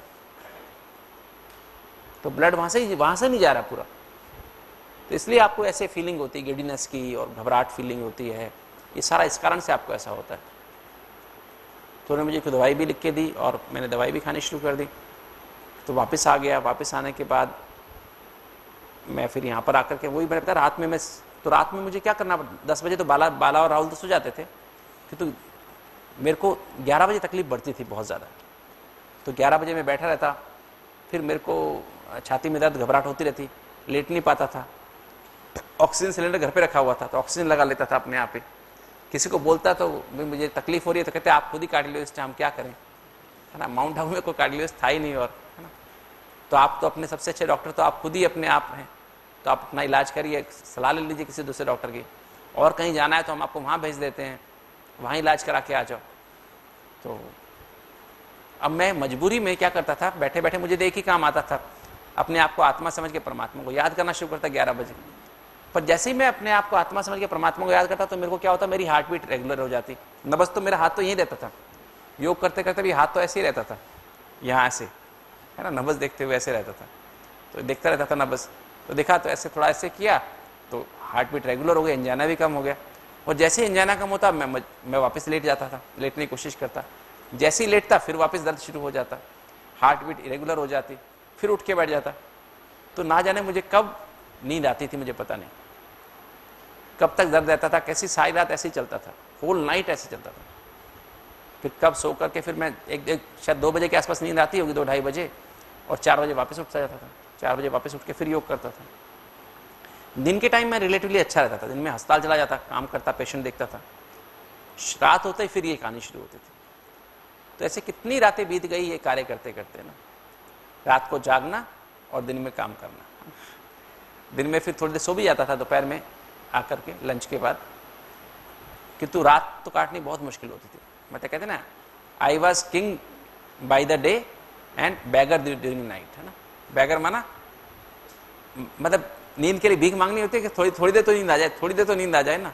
पर नींद आने का मतलब नींद ऐसे नहीं कि नींद नहीं आती थी, because of pain, because of irregularity मुझे नींद नहीं आती थी। किंतु सारी रात मजबूरी में, मैंने कभी प्यार से बाबा को याद नहीं किया था। एक तो प्यार से याद करना, एक मेरा तो मजबूरी का प्यार था ना। मजबूरी में नींद, हार्ट ठीक हो जाए, और बस मरने का डर तो हमेशा रहता है, बस अभी गया कि गया, अभी शरीर छूटा कि छूटा।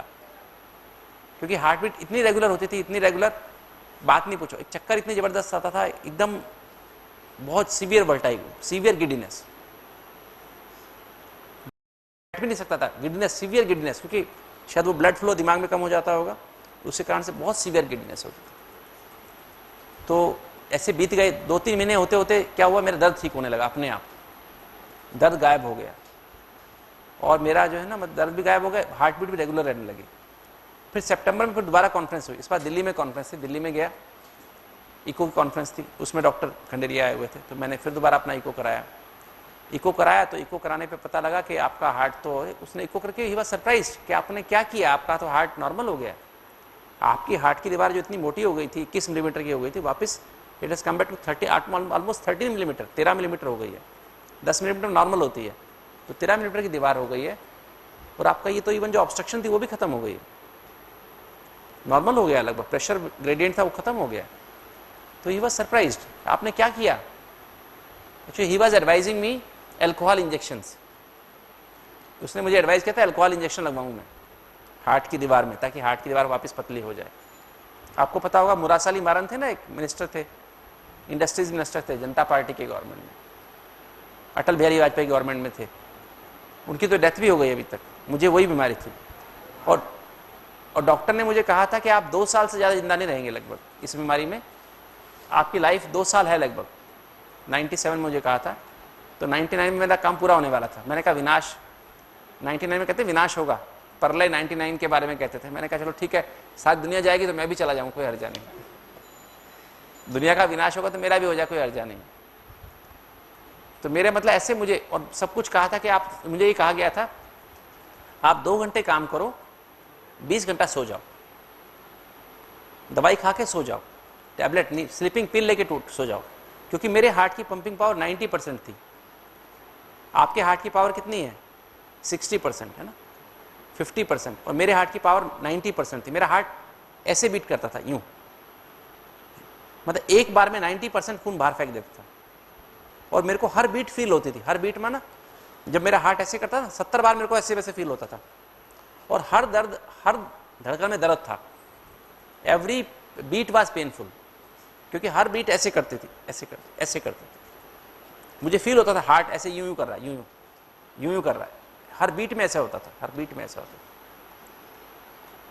तो बहुत pain, it was so painful, I can not explain you कितना पेनफुल होता होगा। आप समझिए एक दिन में 1 लाख बार दर्द को सहना सहज बात होती है क्या? दिन में भी फील होता था, दिन में भी धड़कन जब होती ना ऐसे फील होता था, हार्ट ऐसे लगता अंदर धड़क रहा है, अंदर धड़क रहा है, ऐसा फील होता था, धक धक, और जोर से होता था, काफी खिंचाव पड़ता था हार्ट।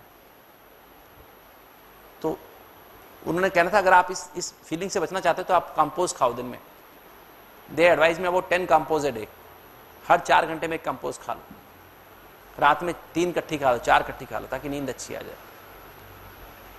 10 कंपोज ए डे मुझे कहा था कि आप कम से कम खाओ, तो मैंने एक भी कंपोज नहीं खाई थी। और हैं जी, हाँ यस, तो मेरा क्या हुआ, उससे मेरा हार्ट ठीक हो गया, और मेरा हार्ट जब डॉक्टर बहुत सरप्राइज हुआ, और तब उसके बाद ये सितंबर 97 की बात है, और ये कैट प्रोजेक्ट को हमने अप्लाई किया था अप्रैल 97 में गवर्नमेंट ऑफ इंडिया को, पास नहीं हुआ तब तक। अक्टूबर 97 में फिर मुझे उनका मैसेज आया कि आप एक बार मीटिंग के लिए दिल्ली आओ। तो अक्टूबर 97 में, बताया कल बताया आपको मीटिंग थी, तो अक्टूबर 97 की मीटिंग में उन्होंने क्या किया, प्रोजेक्ट को पास कर दिया, सैंक्शन कर दिया कि पैसा आपको ये पैसा सैंक्शन करते हैं, आप अपना प्रोजेक्ट शुरू कर सकते हैं। मिनिस्ट्री ऑफ हेल्थ की परमिशन चाहिए ना प्रोजेक्ट करने, कोई भी प्रोजेक्ट करने के लिए मिनिस्ट्री ऑफ हेल्थ की परमिशन के बगैर नहीं कर सकते। रिसर्च कर रहे हैं ना हम, तो एक नया काम करने जा रहे हैं। जो बाईपास वाले पेशेंट्स को हम कह रहे हैं बाईपास नहीं कराओ, एंजियोप्लास्टी जिनको रिक्वायरमेंट उनको कह रहे हैं एंजियोप्लास्टी नहीं कराओ, आप ये तरीका करो तो आप ठीक हो जाओगे। तो उसके लिए परमिशन चाहिए गवर्नमेंट ऑफ इंडिया की, है ना, तो हमें परमिशन मिल गई। फिर दिसंबर में इस प्रोग्राम की ओपनिंग की गई, और फिर नवंबर में, फिर फरवरी 98 में पहला प्रोग्राम शुरू हुआ। और ये प्रोग्राम मैंने देखा जब से शुरू हुआ, हमारे पास कोई साधन नहीं थे, ये जो हमारा प्रोजेक्टर है हमारे पास कुछ भी नहीं था, कोई साधन नहीं थे, हम सिंपल सा हाथ से ट्रांसपेरेंसी पे स्लाइड बनाते थे। तो ये मेरी नॉलेज भी मेरे को कुछ नहीं था, ये जो नॉलेज है ना जो आप सुनते हैं, अभी स्लाइड दिखाता हूँ या कुछ बताता हूँ, कुछ भी नहीं था, कुछ भी नॉलेज मेरे पास नहीं था। परमात्मा का नॉलेज मेरे पास सिर्फ ये था कि आत्मा और परमात्मा, जैसे बीकेस को पता होता है, जितना पता होता है, जितना पढ़ा, 7 दिन कोर्स पढ़ाया जाता, उतना ही मेरे को पता था। तो मेरे को जब ये कोर्स शुरू होने के हुआ, उन्हीं दिनों मेरे पास दिल्ली से एक बार फ़ोन आया, हॉस्पिटल में था मैं, फ़ोन आया कि आपको ऐसे ऐसे हमारी एक मीटिंग होने वाली है, उसमें क्या आप सोल बॉडी के ऊपर कुछ बोल सकते हैं। आपको बताओ DRDO जो है ना, defence research and development organisation, इसकी 30 लैब्स हैं ऑल ओवर इंडिया में, 30 लैब्स हैं सिर्फ लाइफ साइंसेज की। DRDO की 2 ब्रांचेज हैं, एक लाइफ साइंसेज और दूसरा लाइफ साइंसेज में जो आर्मी के जो भी सैनिक हैं, आर्मी में जो भी आर्मी नेवी एयरफोर्स में तीनों के जो सैनिक हैं, जो उनके जो फोर्स होती है, उनके लोगों की हेल्थ अच्छी रखना, उनको ऐसी जगह पर जहाँ हवा में, ज़मीन पर या पहाड़ों में या समुद्र के नीचे पनडुब्बियों में उनकी हेल्थ कैसे अच्छी रहे, उनको अपकीप कैसे रखा जाए, तो वो लाइफ साइंसेज डिपार्टमेंट देखता है। और दूसरा डिपार्टमेंट है उनका आर्मामेंट्स का, DRDO का, जो आर्मामेंट्स की रिसर्च करता है, मिसाइल हैं, टैंक्स हैं, वो बनाता है, तोप बनाता है ना, बॉम्ब्स बनाता है, रिसर्च करता है उसकी। दो डिविजन्स हैं। तो DRDO के डायरेक्टर थे लाइफ साइंसेज, उनका फ़ोन आया था कि हमारे यहाँ ऐसी ऐसी कॉन्फ्रेंस होने वाली दिल्ली में, राउंड टेबल कॉन्फ्रेंस है, उसमें 30 के 30 डायरेक्टर आने वाले हैं।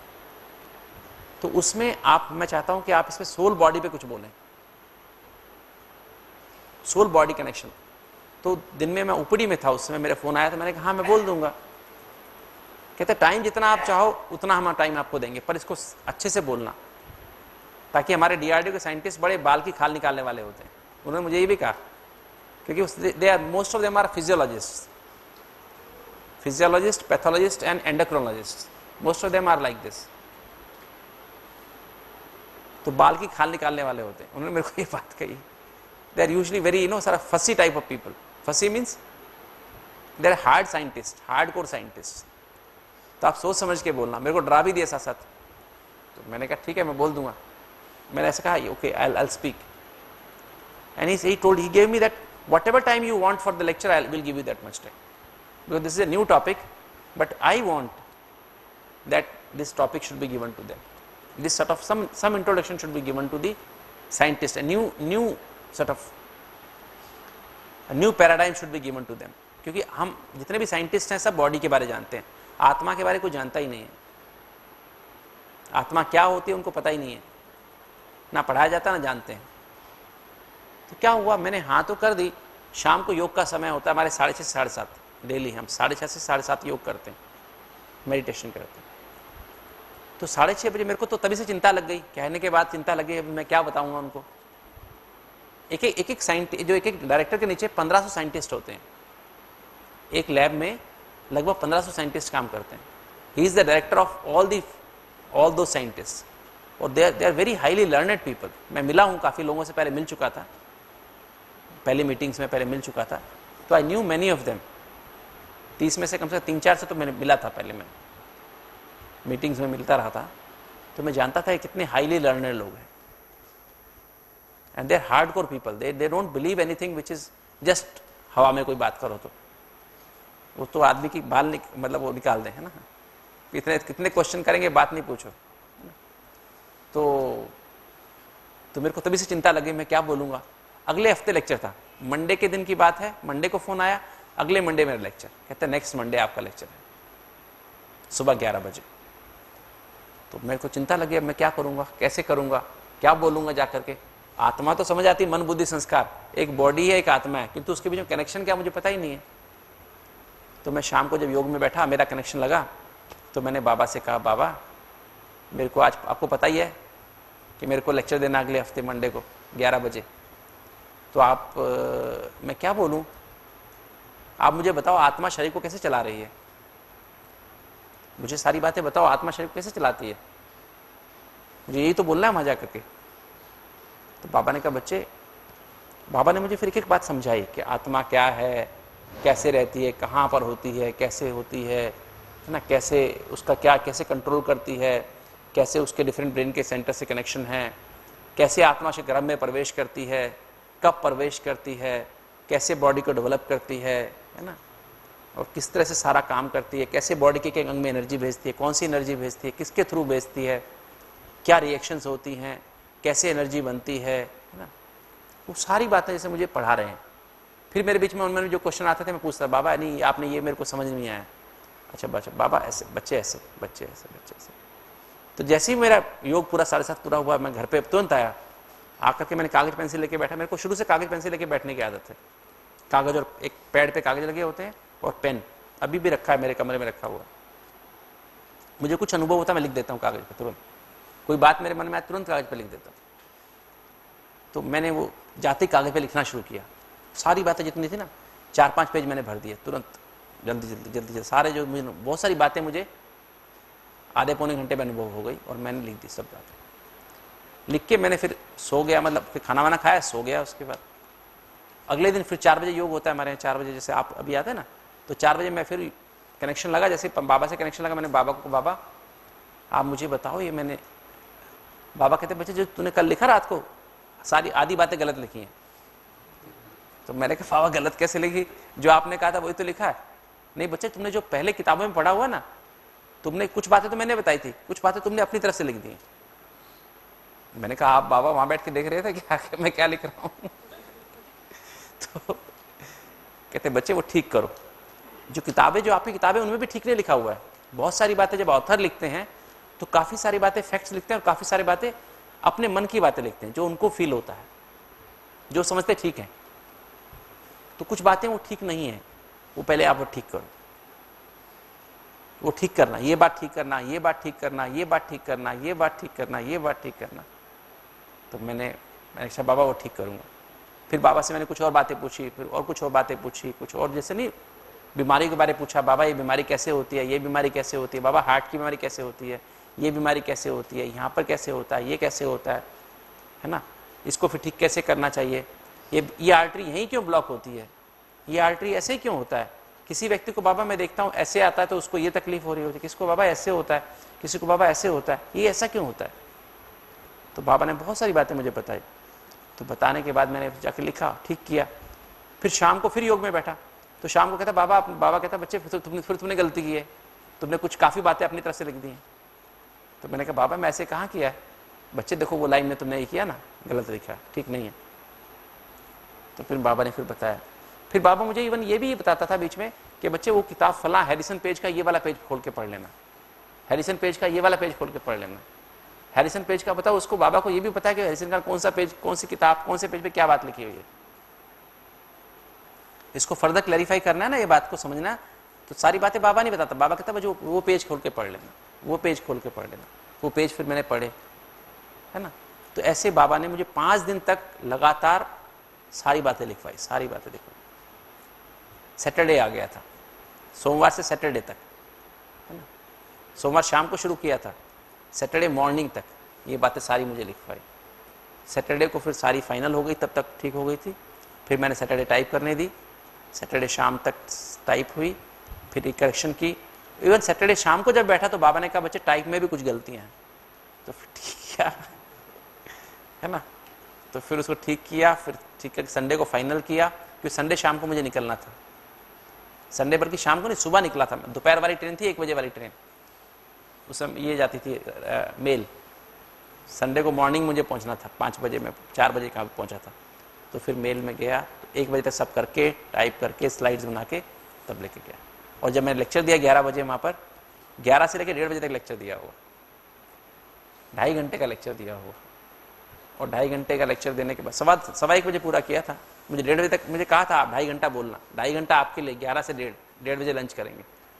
2.5 घंटा मुझे उन्होंने दिया, तो मैंने कम टाइम नहीं दिया, बहुत टाइम दिया। तो 11 से 1:15 बजे तक मैंने बोला। और बोलने के बाद मैंने जब कहा सबको कि आप क्वेश्चन पूछिए, और बल्कि दूसरे डायरेक्टर ने कहा कि आप क्वेश्चन पूछिए, कि तुमने कहा कि ये जो बताया सोल माइंड बॉडी मेडिसिन इतना न्यू है और इतना लॉजिकल है। एक तो न्यू है बिल्कुल, हमने एक बात कहीं नहीं सुनी, कभी नहीं सुनी, और इतना लॉजिकल है कि इसके ऊपर हम क्या पूछ सकते हैं, कुछ भी नहीं पूछ सकते। Everything is accurate. और ये लेक्चर फिर मैंने जगह जगह दिया, जगह जगह मैंने निज़ाम में दिया, हैदराबाद में निज़ाम है, एम्स में दिया, ना जाने कितनी जगह पर जाके लेक्चर दिया हुआ, कितने ही बड़े बड़े साइंटिस्ट के सामने, कितने बड़े बड़े डॉक्टर्स के सामने दिया हुआ। खाली डॉक्टर्स नहीं, साइंटिस्ट, वैसे साइंटिस्ट, सब जगह मैंने लेक्चर दिया ये। तो सब के सब लोग इतने कन्विंस हो गए। फिर WHO को भेजा, वहाँ से मुझे बड़ा पॉजिटिव कमेंट आया कि आप इसको थोड़ा और डेवलप करिए। फिर मैंने इसको और डेवलप किया अभी, डिफरेंट डिफरेंट बीमारियों के लिए, डिफरेंट डिफरेंट जोड़ों के लिए, डिफरेंट चीज़ों के लिए इसको फर्दर डेवलप किया। अभी और भी काम चल रहा है। तो ये soul mind body medicine concept जो है, इसके द्वारा हम हर चीज़ को ठीक कर सकते हैं, हर चीज़ कवर कर सकते हैं। ठीक है, तो ये जो है, ये जो भी चीज़ आपको बताई है, ये एकदम फैक्चुअल बातें हैं, कोई इसमें कोई बनावटी बात नहीं है। और 10 साल का इस पे एक्सपीरियंस ये इसी के ऊपर बना। देखिए हर चीज़ कितनी एक्यूरेट हुई। मेरे को एक ऐसे व्यक्ति को जिसको जरा भी विश्वास नहीं, उसको भगवान ने जबरदस्ती विश्वास कराया, है ना। मेरे को आत्मा के ऊपर सूक्ष्मता में जरा विश्वास नहीं था कि सूक्ष्मता में कुछ चीज़ होती होगी, तो भगवान ने मुझे जबरदस्ती रिएक्शन के थ्रू विश्वास कराया। ठीक है ना, सूक्ष्म में ले जाकर के विश्वास कराया, फिर ये जबरदस्ती ये काम कराया, है ना। और ये जब एक्यूरेट मुझे बीमारी खुद करा के दिखाया कि क्या होता है, नहीं तो मैं अथॉरिटी से बोल नहीं सकता था। अब हार्ट के पेशेंट्स जिनकी तीन कितने कितने ब्लॉक्स हों, और वो पेशेंट जब आए, उनको मैं आपको तो मैं अब एंजियोग्राफी दिखा दूंगा कि एंजियोग्राफी में कैसे ब्लॉक खुलते हैं। उनको मैं क्या दिखाएगा, उनको मेरे पर दिखाने कुछ था ही नहीं। I had nothing to show them. तो कैसे विश्वास करें कि ब्लॉक खुलेंगे? कोई अनुभव नहीं, कोई बात नहीं, कोई चीज़ नहीं मेरे पास, कोई एविडेंस नहीं, तो वो कैसे उनको विश्वास दिलाऊं? तो मेरे अंदर पहले मुझे अनुभव कराया, फिर मैं अनुभव की अथॉरिटी से बोलता था, देखो मेरी ये ठीक हो गया। मैं अपने अनुभव से बोलता था, किसी और का अनुभव सुना करके नहीं, 10 पेशेंट का अनुभव सुना के नहीं, अपने अनुभव से बोलता था। और वो अनुभव, ये जब प्रोग्राम बना ना, जब जो प्रोग्राम कॉपी बना के आपको दी है, ये प्रोग्राम कॉपी मेरे को बनानी नहीं आती थी। मुझे क्या पता कैसे प्रोग्राम बनाते हैं, मेरा एक काम था क्या, कभी मैंने इस बात पे कभी ध्यान भी नहीं दिया था कैसे क्या होता है। तो मैं अमृत वेले बैठता था योग करने के बाद ना 4 से 5, फिर 5 बजे कापी पेन से लेके बैठता था। बाबा जी से लिखवा रहा है, बच्चे ये ऐसे, बच्चे अब ये लिखो, बच्चे अब ये ओपनिंग डिवाइंड करना, फिर बैटरी को चार्ज करना, फिर बच्चे ये करना, फिर बच्चे ये करना, फिर बच्चे ये करना, उसके बाद ये करना, उसके बाद ये करना, उसके बाद ये करना। ऐसे मुझे लिखवा रहा है जैसे, ऐसे। फिर मैं बोलता, बाबा इसको किसको बुलाऊं अब इसमें? जैसे अब मान लीजिए मुझे पहला session charging the soul battery है, अच्छा बाबा इसमें किसको बुलाऊं?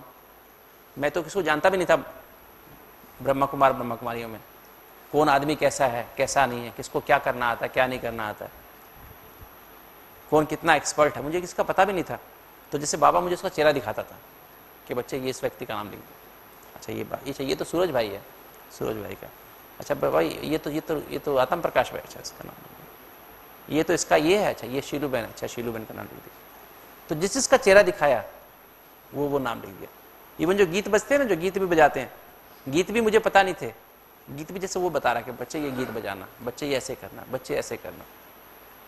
फिर खाना, मेरे को खाना क्या खिलाना है इनको, मुझे ये भी नहीं पता था, क्योंकि मैं डाइटिशियन थोड़ी ना था, मेरा काम तो डाइटिशियन का काम थोड़ी ना था कोई। तो फिर डाइट भी कैसे, क्या खिलाना है, सुबह क्या खिलाना है, दोपहर में क्या खिलाना है, शाम को क्या खिलाना है, सुबह सुबह उठते क्या देना है, क्या नहीं देना है, तो वो भी जैसे लिखवाया मुझे चार्ट।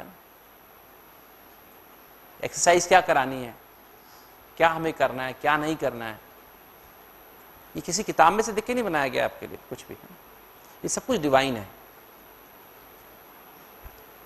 तो ये, और फिर मैंने साइंटिफिकली देखा उसको, बाद में लिखने के बाद देखा साइंटिफिकली करेक्ट है कि नहीं है। जैसे मैंने ये डाइट चार्ट बना के हैदराबाद NIN है, NIN समझते हैं, नेशनल इंस्टीट्यूट ऑफ न्यूट्रिशन है हैदराबाद में, उनको ये चार्ट बना के भेजा आपको शायद, हाँ जी, तो NIN में भेजा मैंने। तो मैंने कहा ये चार्ट जो मैंने बनाया है, ये चार्ट के बारे में आपके क्या ओपिनियन है, इसका मुझे पूरा इसका एनालाइज करके बताओ, इस चार्ट में कितनी कैलोरीज हैं, कितनी प्रोटीन है, कितनी फैट है, कितना कितना कितना क्या चीज़ है इसमें। तो उन्होंने कहा this is universal diet. Universal diet में ना हर आदमी के लिए, किसको चाहे हार्ट की बीमारी हो, डायबिटीज़ हो, कुछ भी हो, हार्ट की बीमारी हो या और कैंसर भी हो या इम्यून डेफिशिएंसी भी हो, हर बीमारी के लिए बेस्ट है। ये कमेंट्स का तुमने मुझे वापस चार्ट भेजा, इसकी ये वैल्यूएशन है, इस चार्ट की वैल्यूएशन ये है, इवैल्यूएशन ये है, उसकी क्या कैलोरीज हैं, क्या प्रोटीन है, क्या फैट है, सब चीज़ वो भी लिख के भेजे, है ना। वो शायद आज भी मेरे पे लेटर पड़ा हुआ है NIN का। तो मुझे मतलब दिस इज यूनिवर्सल, उन्होंने लिखा ये this is universal diet for everyone. तो मतलब ये सारे जो फिर ये प्रोग्राम जैसे शुरू हुआ, फिर मैं देखा कि हर प्रोग्राम में हर आदमी आया, जो भी आया उसको अनुभव होते गए, ठीक होते गए, ठीक होते गए। जब पहली बार एंजियोग्राफीज हुई पेशेंट्स की, तो आप समझ सकते हो मेरी मन की क्या हालत होगी। हालांकि मुझे विश्वास था कि सब लोग ठीक हो जाएंगे, क्योंकि जब पहली बार एंजियोग्राफी हुई जिस पेशेंट की एंजियोग्राफी, जयपुर में पहले पेशेंट की हमारी एंजियोग्राफी हुई, दीनदयाल समधानी के नाम का एक पेशेंट था जयपुर का, तो उसकी आप एंजियोग्राफी आज आपको दिखाएंगे हम। तो उसकी पहली एंजियोग्राफी जब हुई तो मेरे को सुबह से, मुझे पता सुबह एंजियोग्राफी होने वाली है, तो मेरा दिल ऐसे धक धक कर सुबह से, पता नहीं क्या होगा, ब्लॉक खुलेगा नहीं खुलेगा, ठीक होगा नहीं होगा। क्योंकि हमेशा होता है, कितना भी पढ़ लो आप, पढ़ने के बाद भी क्या होता है, मन में डर तो लगता है ना, पता नहीं फेल हो जाऊंगा, पता नहीं पास हो जाऊंगा। मेरा एक्चुअली पेपर तो उनका था, किंतु लगता था मेरा पेपर होने वाला है ना।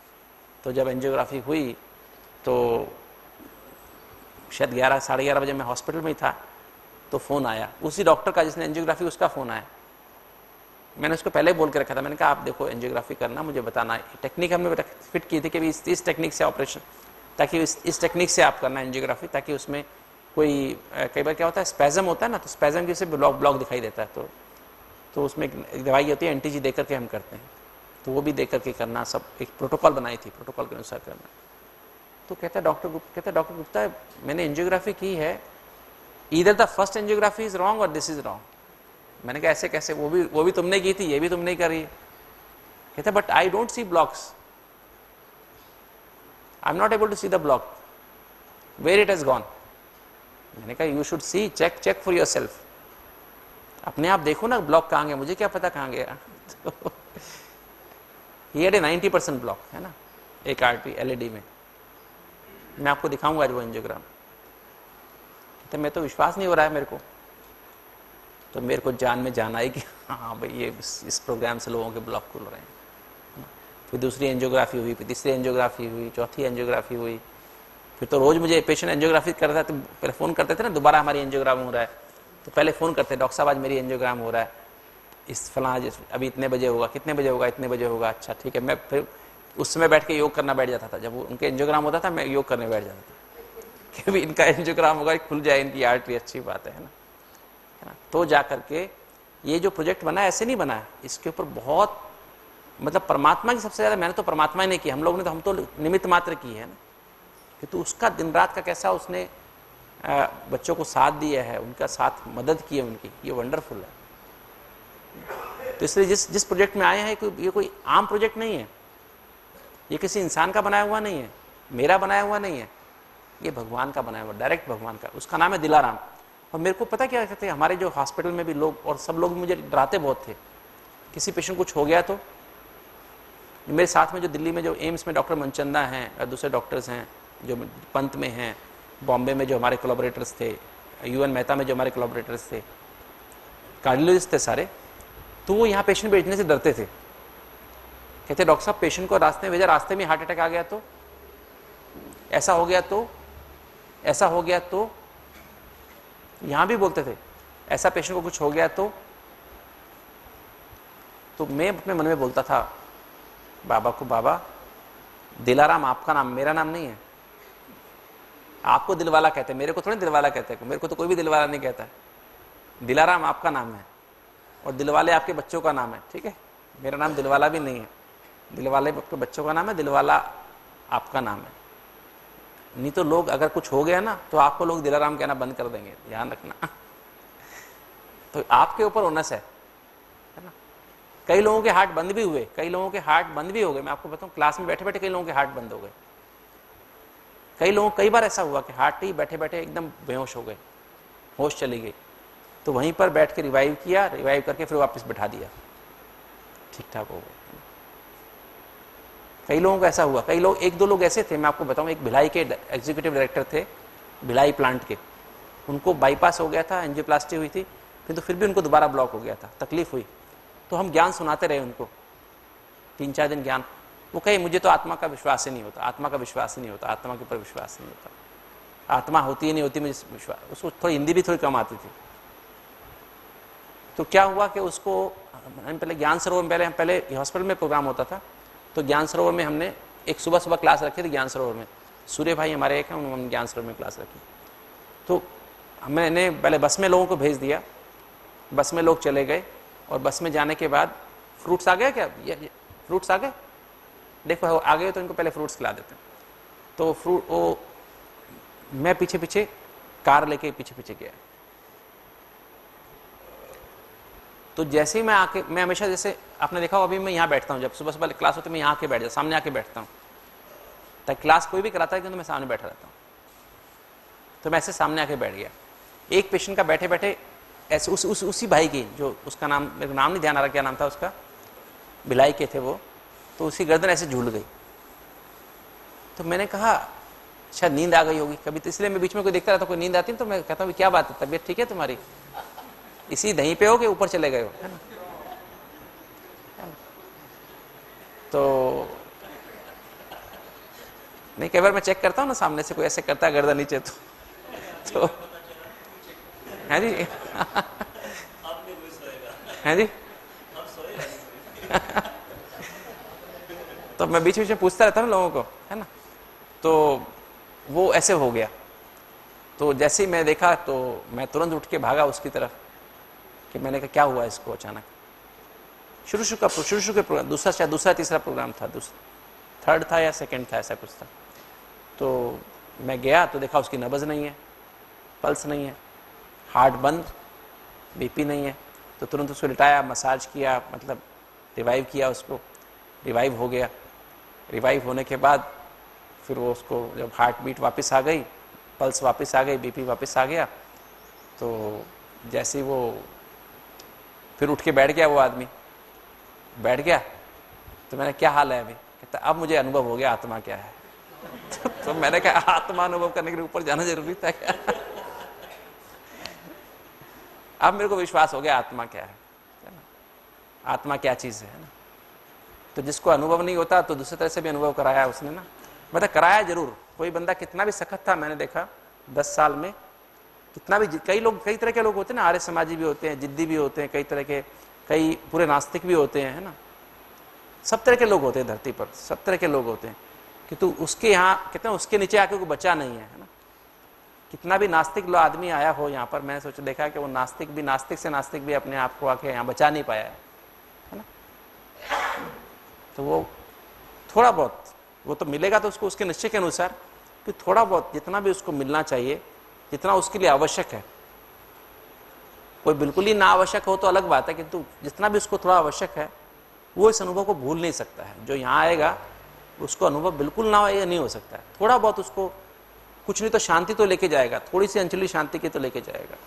यहाँ के, यहाँ रह के उसको भले अनुभव ना, वहां जाके तो उसको याद आएगी, है ना। कई लोग यहाँ भी ऐसे भी हुए, कई लोग यहाँ आकर के नाना करते रहे, किंतु वहां से फिर लेटर लिखा कि नहीं डॉक्टर साहब मुझे तो बहुत अच्छा अनुभव हुआ, मुझे तो जीवन में पहली बार ऐसा लगा। हालांकि मैं वैसा वहाँ करता रहा, ऐसा बोलता रहा, किंतु मेरे को वहाँ ऐसा, मैं भूल नहीं सकता वो दिन।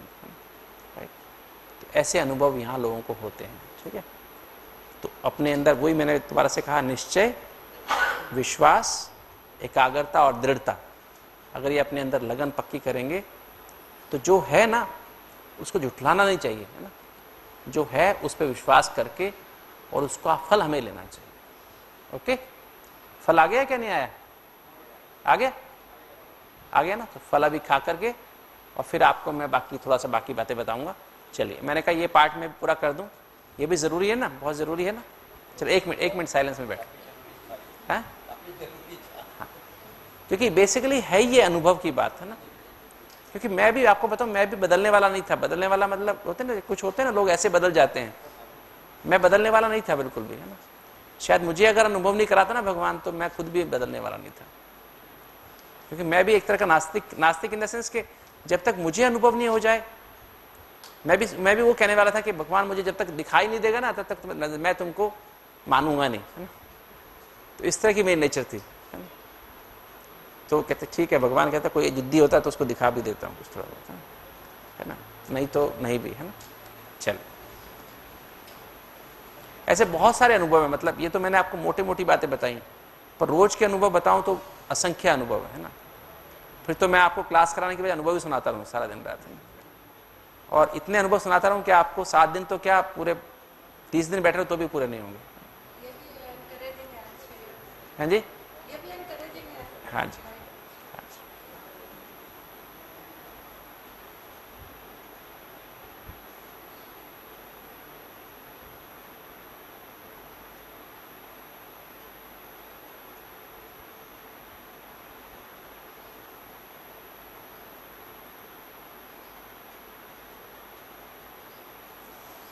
चलिए फल खा के आ जाइए। ओम शांति।